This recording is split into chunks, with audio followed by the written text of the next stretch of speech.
Hello friends, ഇന്ന് വളരെ tasty ആയിട്ട് ഒരു ചിക്കൻ കറി വെക്കുന്ന റെസിപ്പിയായിട്ടാണ് ഞാനിന്ന് വന്നിരിക്കുന്നത്. വീഡിയോയിലേക്ക് പോകാം. ചീനിച്ചട്ടി ചൂടായിട്ട് വന്നിട്ടുണ്ട്. നമുക്ക് സ്വല്പം എണ്ണ ഒഴിച്ചു കൊടുക്കാം.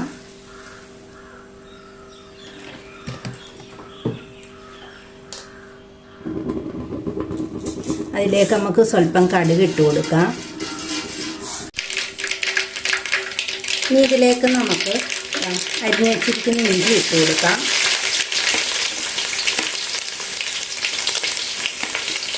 വെളുത്തുള്ളി ഇട്ട് കൊടുക്കാം. തേങ്ങാക്കൊത്ത് ഇട്ട് കൊടുക്കാം. നന്നായിട്ട് ഇളക്കി കൊടുക്കാം.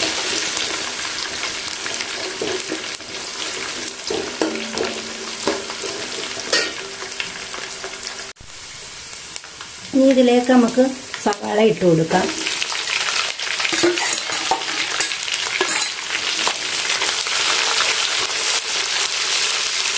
ഇനി ഇതിലേക്ക് നമ്മൾ കൊച്ചുള്ളി ഇട്ട് കൊടുക്കാം.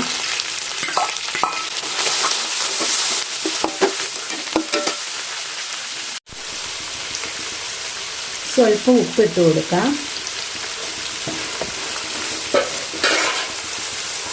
ഈ പച്ചമുളക് കൂടി നമുക്ക് ഇതിലേക്ക് ഇട്ട് കൊടുക്കാം.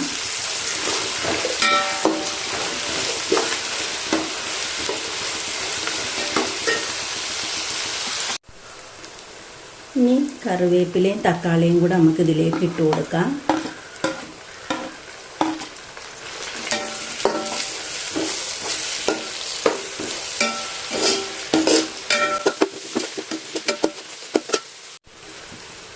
ഇനി ഇതിലേക്ക് ആവശ്യമായ മുളക് പൊടി ഇട്ട് കൊടുക്കാം. 3 സ്പൂൺ മുളക് പൊടി ഇട്ട് കൊടുത്തു. സ്വല്പം മഞ്ഞൾപ്പൊടി ഇട്ട് കൊടുത്തു. സ്വല്പം മല്ലിപ്പൊടി ഇട്ട് കൊടുക്കാം.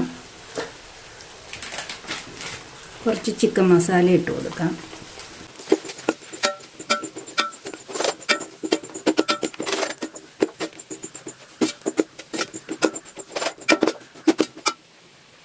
ഇതെല്ലാം ഒന്ന് വഴണ്ട് വന്നിട്ടുണ്ട്. നമുക്ക് ഇതിലേക്ക് കുറച്ച് ചൂടുവെള്ളം ഒഴിച്ചു കൊടുക്കാം.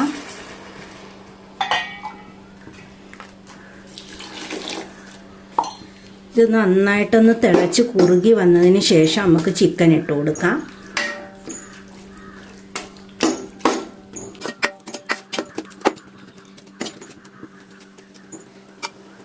ചിക്കൻ ഞാൻ കൊണ്ടുവന്നപ്പോഴേ കഴുകി വൃത്തിയാക്കി ഞാൻ മുളക് പൊടിയും മല്ലിപ്പൊടിയും മസാലപ്പൊടി കുറച്ച് ഓരോ സ്പൂൺ വീതം ഇട്ടിട്ടുള്ളൂ. ഇതെല്ലാം കൂടെ തിരുമ്മി മിക്സ് ചെയ്ത് ഫ്രിഡ്ജിൽ വെച്ചതാണ്. ഒരു 3-4 മണിക്കൂറായി. അപ്പോൾ ഇത് ഫ്രിഡ്ജിൽ വെച്ചതിന് ശേഷമാണ് നിങ്ങളെ ഞാൻ കാണിച്ചു തരുന്നത്. അപ്പോൾ എനിക്ക് ഇതിൻ്റെ വീഡിയോ എടുക്കാൻ പറ്റിയില്ല, ക്ഷമിക്കണം. നമുക്ക് ഈ തിളച്ച ഗ്രേവിയിലോട്ട് നമുക്ക് ഈ ചിക്കൻ ഇട്ട് കൊടുക്കാം. ഗ്രേവിയെല്ലാം നല്ലതായിട്ട് കുറുകി വന്നിട്ടുണ്ട്. അതിൻ്റെ എണ്ണയൊക്കെ തെളിഞ്ഞ് നന്നായിട്ട് വന്നിട്ടുണ്ട്. ഇനി നമുക്ക് ഈ ചിക്കൻ നമുക്കിതിനകത്ത് കുറേശ്ശെ ഇട്ട് കൊടുക്കാം.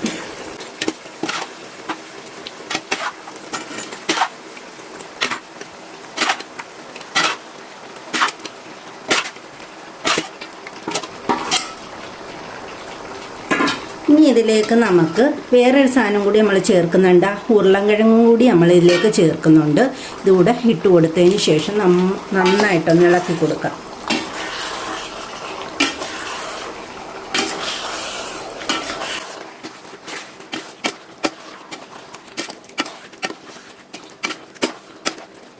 ഇനി ഇതിലേക്ക് നമുക്ക് കുറച്ച് ചൂടുവെള്ളവും കൂടെ ചേർത്ത് നന്നായിട്ട് വേവിച്ചെടുക്കാം.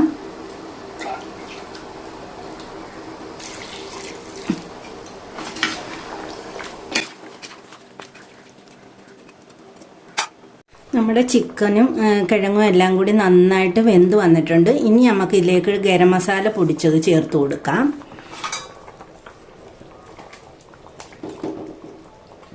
ഇനി ഇതിലേക്ക് നമ്മൾ വേറൊരു സാധനം കൂടി നമ്മൾ ചേർക്കുന്നുണ്ട്. കോൺഫ്ലവർ. ഒരു 1.5 സ്പൂണ് കോൺഫ്ലവർ ഞാൻ നേരത്തെ വെള്ളത്തിൽ കലക്കി വെച്ചതാണ്. ഇത് നമ്മൾ ഒന്നുകൂടെ മിക്സ് ചെയ്തതിന് ശേഷം ഒരു കൊഴുപ്പിന് വേണ്ടിയിട്ട് മാത്രമാണ് കേട്ടോ. നിങ്ങൾക്ക് വേണമെങ്കിൽ ചേർത്താൽ മതി. ഞാൻ ഇതിലേക്ക് ചേർത്ത് കൊടുക്കുന്നുണ്ട്. ഇനി ഇത് നന്നായിട്ട് തിളപ്പിച്ചതിന് ശേഷം നമുക്ക് വാങ്ങി വെക്കാം. എൻ്റെ ഈ വീഡിയോ ഇഷ്ടമായെങ്കിൽ നിങ്ങൾ ലൈക്ക് ചെയ്യണേ, ഷെയർ ചെയ്യണേ, സബ്സ്ക്രൈബ് ചെയ്യണേ പ്ലീസ്.